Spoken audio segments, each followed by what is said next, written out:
Buenos días, siguiendo con nuestro curso de estándares, programación para dispositivos PLC, vamos a entrar más en detalle a los PLC y las características de los mismos. Entonces, para lo cual pues tenemos, y les invito a que lean de una forma más consensuada. La idea de esta videoclase es acercarlos un poco al material para que sepan qué es lo que está o cómo está distribuido, qué es lo que vamos a ver. Bueno, entonces características del PLC, del controlador lógico programable, estructuras de un PLC, tipos de PLC, jerarquías de comunicación para ver los sistemas de comunicación que incorporan, familias y estructuras de automatización, digamos de la empresa Siemens y la empresa Allen Bradley. Un segundito, cambio el color de esto dibujo.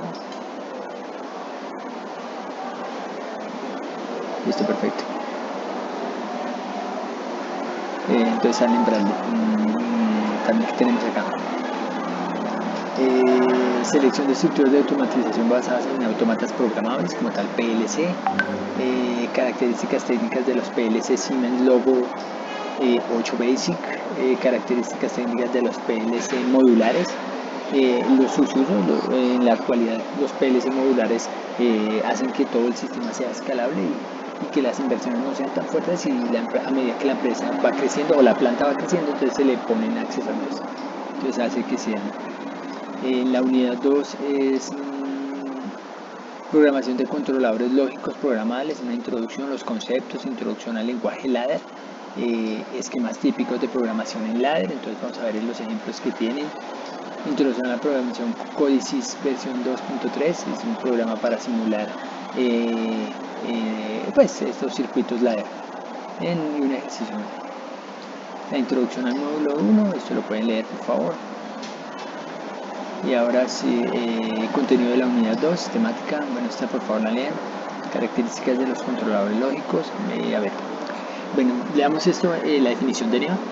NEMA, National Electrical Association, define un autómata programable como un aparato electrónico digital que usa una memoria reprogramable o programable para el almacenamiento de instrucciones que implementan funciones lógicas secuenciales, temporizadores, contadores y aritméticas o funciones aritméticas para controlar a través de módulos de entrada-salida digitales y analógicos diferentes tipos de máquinas y procesos.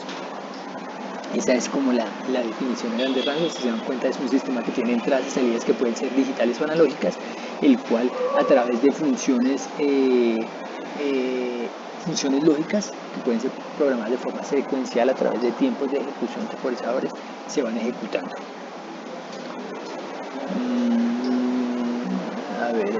A diferencia de un computador, los PLC se caracterizan por su robustez constructiva, que le permite soportar ambientes de alta temperatura, humedad, vibración, partículas flotantes, etc.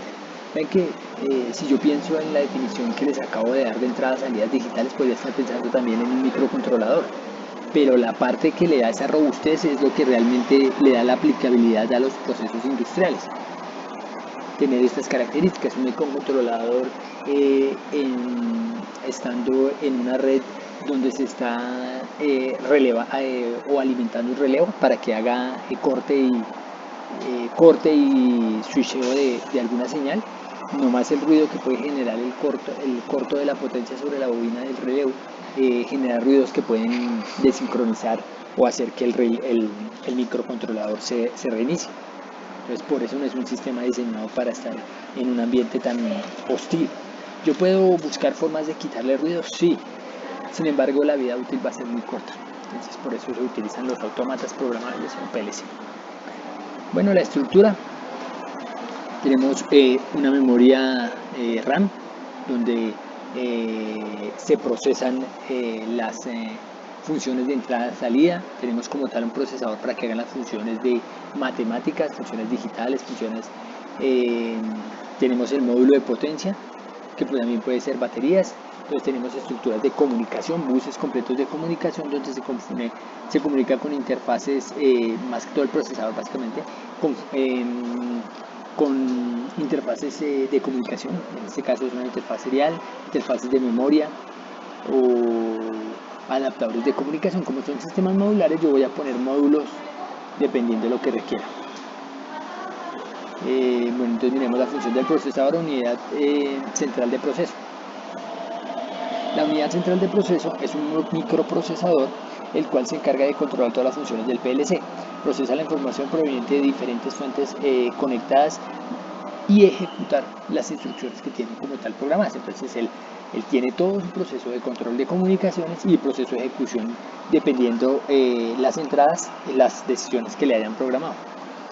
La memoria, al igual que un computador convencional, los PLC tienen diferentes tipos de memorias para almacenar permanente o temporalmente la información. Recuerden que igual hay, cuando yo tomo decisiones sobre variables, entonces estas variables se almacenan temporalmente, porque son variables que puedo en un momento reescribir y las voy cambiando en tiempo real.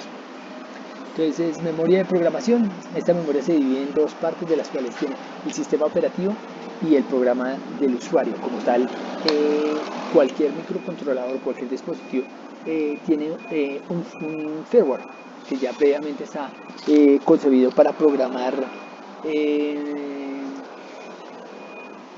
comunicaciones, programar la conversión análogo digital, por ejemplo, generación de procesos matemáticos, sumas, restas, son funciones que ya están previamente cargadas. Y una memoria, también la memoria tiene la parte de almacenamiento físico, donde yo tengo que guardar variables de forma temporal.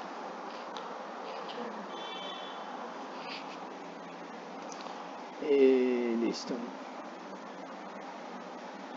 Suministro de potencias y batería. Bueno, la parte de alimentación del sistema como tal. Las comunicaciones como tal, yo necesito tener sistemas de adquisición de datos que pueden ser señales analógicas, por ejemplo la temperatura, o una señal digital que puede ser diferencias. En algunos sistemas miden la unidad, la humedad relativa, la humedad del sistema a través de el desfase de una señal cuadrada. Digamos, por ejemplo, el HT11 que se utiliza para medir humedad relativa, él entrega una diferencia entre los pulsos, y de esa forma quien programa pues toma la decisión de cómo se tiene que leer el HT11. Bueno, entonces vamos a tener sistemas de comunicación, sistemas de entrada-salida, sistemas de procesamientos como para PIDs, también módulos de GPS, módulos de reloj, módulos de disparo de relevos temporizados. Toda esta parte son accesorios a los que lo puedo adaptar. Entonces vean que un PLC es un bloque funcional al que le voy cargando accesorios dependiendo a lo que yo necesite. Buses de comunicación especiales, si son seriales, si son de buses para Ethernet, buses para redes SCADA, ¿no? O Profibus, todas esas partes de entonces entradas y salidas remotas. La mayoría de fabricantes de plataformas de automatización incluyen la funcionalidad de captación remota de señales a través de módulos especiales con capacidad de comunicación basada en protocolos industriales soportados por el fabricante. Entonces los protocolos industriales, como les decía, es red SCADA, Profibus, Ethernet para estas redes.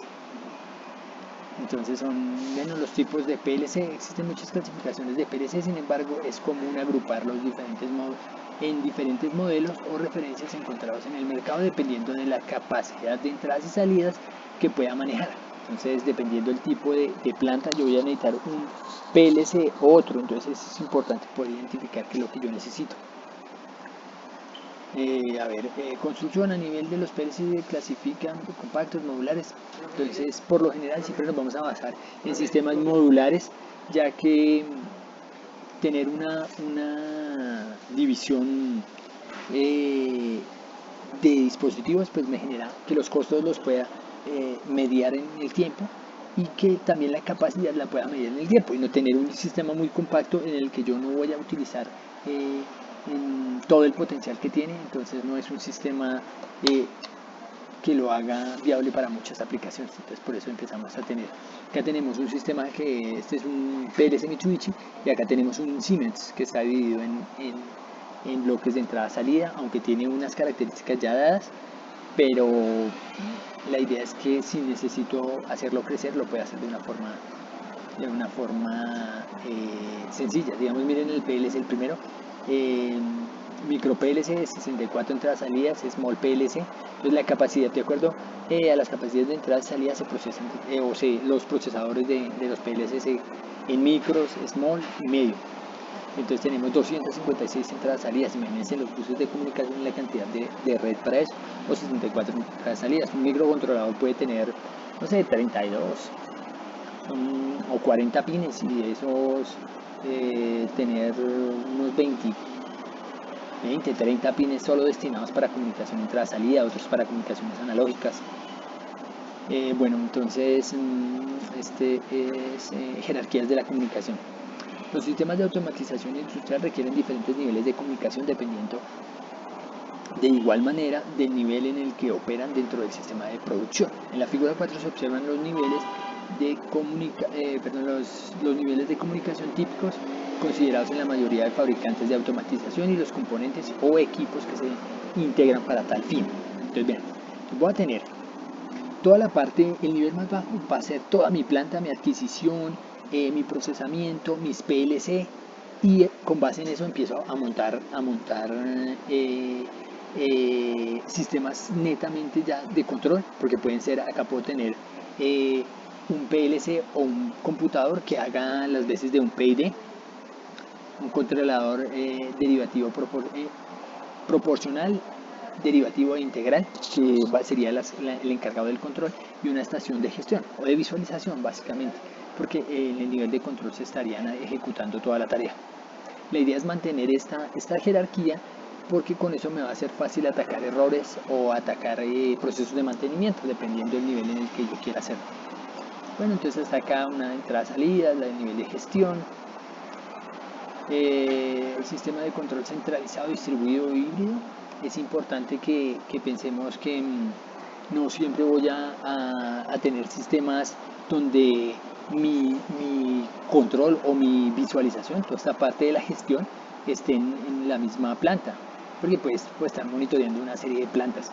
Entonces se empieza a distribuir el control, se empieza a distribuir muchísimas tareas que dependen de factores externos, como por ejemplo, no sé, un producto que se está acabando en una de las plantas, y yo pueda esa materia prima redireccionarla a otras, como para hacer esa derivación o esa escalabilidad o ese equilibrio de cargas. Acá hablamos de dos fabricantes, Siemens y Allen Bradley. Familias, acá está la familia Advanced Controller, Basic Controller, PLC Logo. En las familias de Allen Bradley tenemos los Launch Control, Smart Control System, que son los famosos los Logic. El software se llama el Logic Pro, Micro Logic, Pico Logic, Small Logic. Este micro 8000 es muy utilizado en el ambiente de trabajo. Red de campo, red de comunicaciones como tal, red de campo, red de control y red de gestión, pues digamos en la parte del campo donde se comunican como los dispositivos de adquisición y todo eso. Entonces hablamos del Profibus, y los Allen Bradley DeviceNet, que netamente es una red de Ethernet, y ControlNet, pero igual son protocolos basados en Ethernet.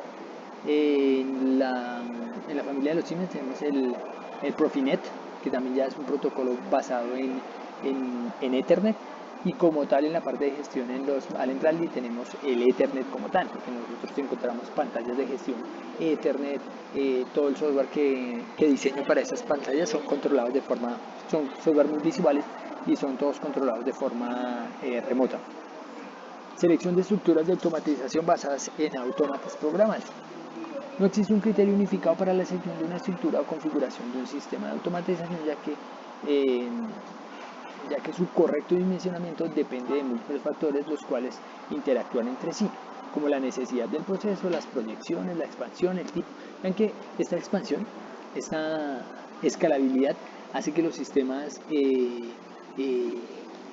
pues se puedan dimensionar de una forma más sencilla, sin tener que tener coberturas muy grandes y llegar a eso, y después tener que cambiar todo, porque tengo un sistema cerrado, lo dimensioné para un tamaño, entonces los costos son muy altos. Aspectos generales en este, entonces, bueno, el precio, importante para poder coordinar como tal el montaje de planta. Lenguajes de programación, qué tan hábil soy para eso, software especializado, cuando me pueden costar el software para programar el PLC, si es gratis, si es licenciado, por lo general siempre son licenciados, software para programación, necesidades de tarjetas o módulos de conexión, cómo voy a hablar con el dispositivo, capacidad de comunicación de la red, soporte del fabricante en el país o la localidad, capacidad profesionales, entonces con mi personal, con qué cuento, hasta dónde puede llegar, literatura, idioma nativo, el extranjero, pero por lo general todo esto es en inglés, sin importar el país de origen, siempre va a estar en inglés. Capacidad de integración con sistemas de automatización existentes, muchas veces tengo una red de cableado o una red de control netamente a contactores y para mí podría ser sencillo migrarme a un PLC solo con las líneas de cable porque son entradas y salidas. Bueno, aspectos técnicos, fuentes de alimentación, entonces criterios de evaluación. Nivel de tensión, valor nominal, por lo general estos trabajan a 24 voltios. Bueno, aspectos técnicos, criterios de evaluación. Consumo total, es una parte bien importante que mis sistemas no me generen muchos consumos porque igual es algo a lo que, con lo que voy a operar, pero no le voy a sacar como tal beneficio económico, entonces es importante cubrir con eso. CPU, bueno, esta parte sí depende de las velocidades a las que yo necesite trabajar. Son sistemas supremamente rápidos, pero hay procesos que son mucho más rápidos, entonces habría que evaluar eso. Entonces, como les decía, los valores nominales son 24 voltios DC para como tal la operación, pero pueden tener contactores para entradas de 200 o 110 voltios. Cantidad de entradas es otra forma de valorar cuántas entradas necesito, cuántas salidas. Supongo que no puedo pensar en un sistema de control sin ya haber concebido qué es lo que voy a controlar.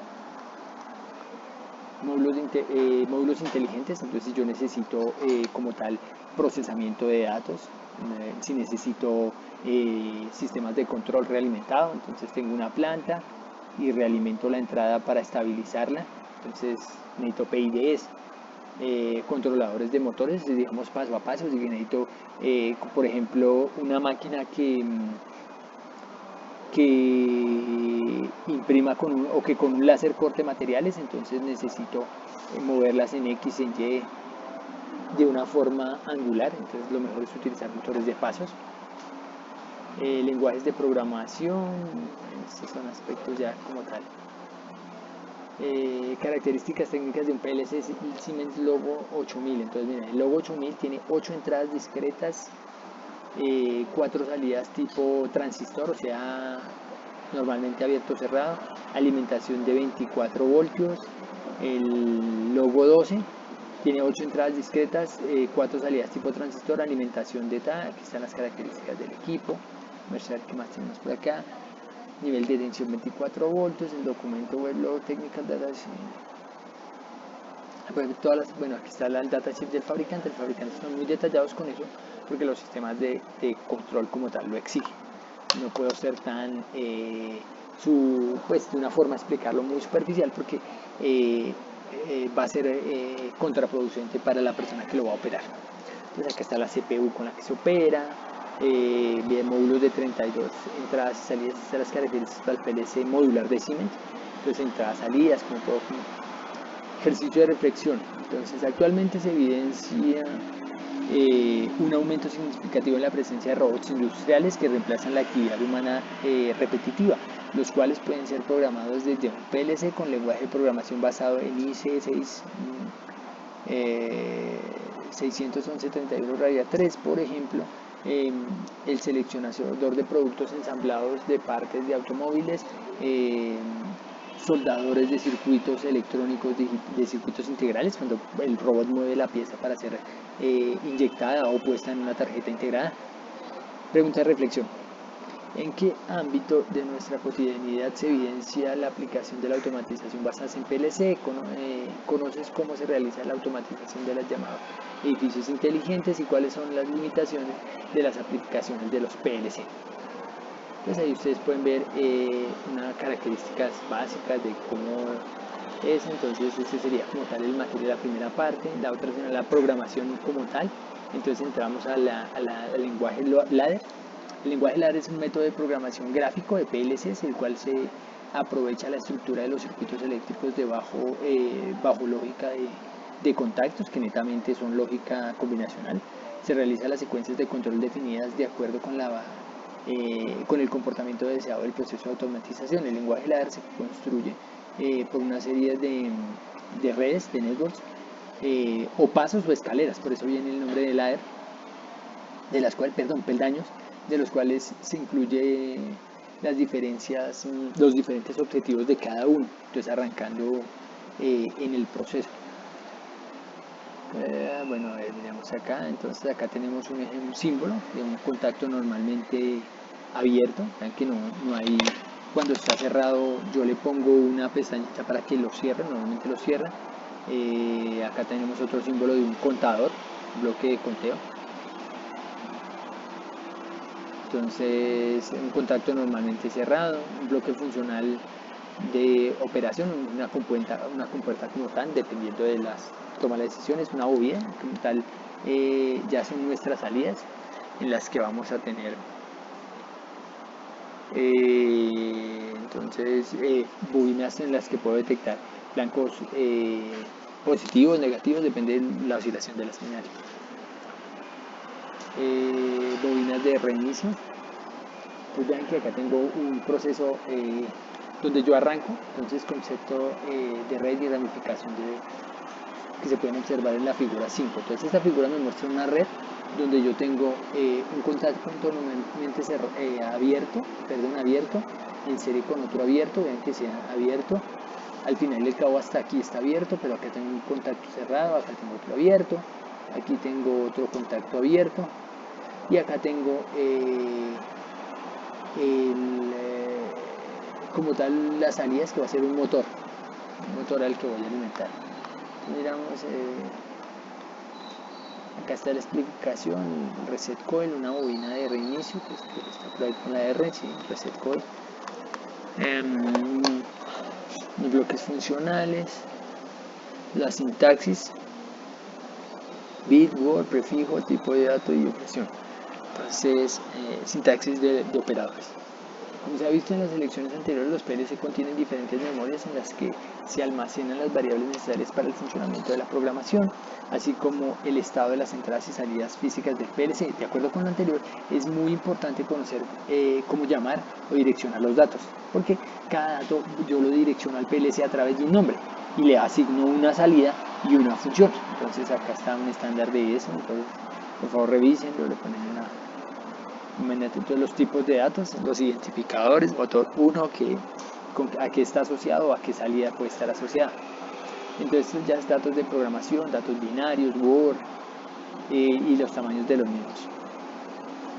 Estructura típica en la programación ladder: activación directa. Entonces vean que acá tengo un contacto, este contacto puede estar asociado a una salida del PLC o a un botón que también está entrando, y entonces si yo pongo ese como un pulsadorcito acá si fuera mecánico, lo hago cerrarlo. Entonces está abierto hasta aquí, hasta cuándo va a estar abierto, y va a activar esta salida, que puede ser cualquier cosa. Activación por interruptor on-off. Entonces cuando yo abro esto, desactivo todo el sistema. Está normalmente abierto, en algún momento lo activo y queda. Piensen que yo tengo acá un pulsador, pulso el cierre. Como está autoenclavado, vean que acá dice que el autoenclavamiento es que cuando él activa, este se activa. Si este se activa, este sigue activo porque ya quedó enclavado durante el tiempo. Tengo que desactivarlo de otra forma, entonces él no se puede desactivar. Entonces lo que hago es, ya esto siempre está alimentando, tengo un botón, tengo otra salida que puede ser un fin de carrera que hace que se desactiva, o una salida de seguridad, un punto de seguridad, desactiva. Entonces la activación por interrupción de entrada on-off, en la figura 1, en la figura 8 y en la figura 9 se expone la activación de la salida física usando autoenclavamiento y bobinas de reset. Entonces, a ver, aquí tengo, pues está activo, y cuando la bobina se carga, pues hace que se reinicie el sistema, el reset. el uso de bloques funcionales, activo la bobina, arranco un contador y cuando ese contador llegue a fin, entonces se pone en 1 o se pone en 0, depende, pueden ser a la conexión o a la desconexión. Y entonces cuando está conectado, pues estoy activando este motor, vean que está la activación, depende de esa otra salida. Entonces yo lo que hago son referencias a salidas, pero sin embargo utilizo bloques que cuentan. Entonces no sé, este es uso funcional de un contador ascendente en el software. Bueno, entonces activo esto, arranca el contador, se pone en alto.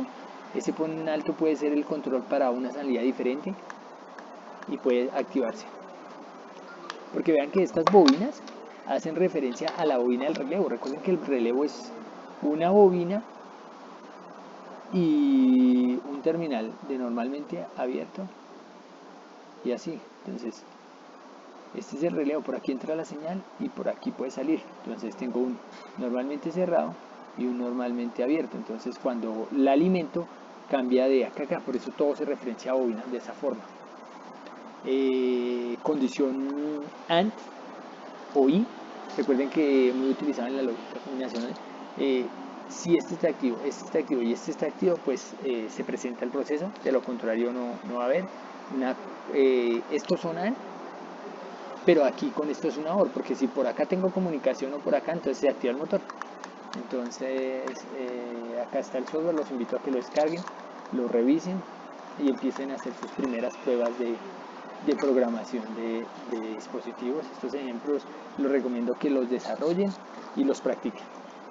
Cualquier duda, estamos para ayudarles y prueben esa simbología, los nombres que le van a poner. Está muy bien explicado, pero no vale la pena si no se hace con el software. Muchas gracias, hasta luego.